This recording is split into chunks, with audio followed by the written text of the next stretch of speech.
ตึกตึกตึกตึก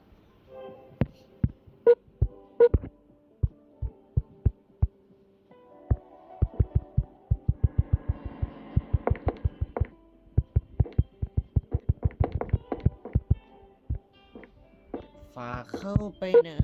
สายลมที่เราเกิดโลกนี้สักที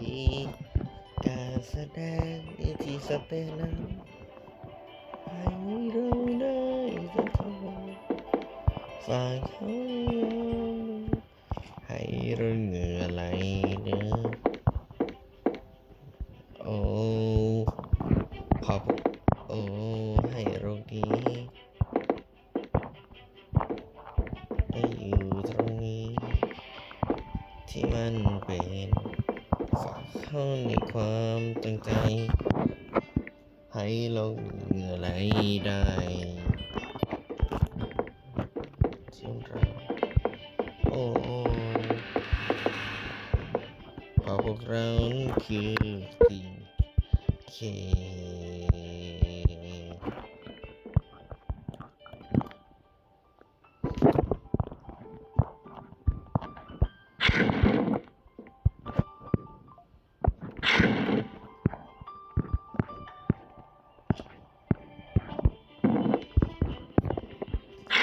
ฝากเข้าในความตั้งใจผมจะเหงื่อไหลเอ้ยให้ไหลไปกลับไปศูนย์และต่อจากนี้ทำอย่างบ้ารำเข้าในความตั้งใจพร้อมจะเหงื่อไหลแต่วันนี้ไปโอ้เพราะพวกเรานั้นคือทีมเค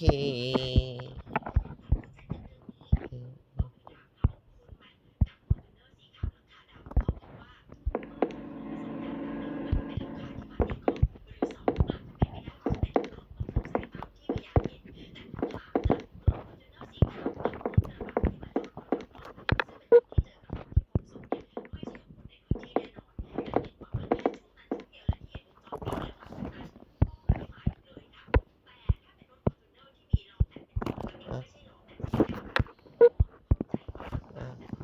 ะ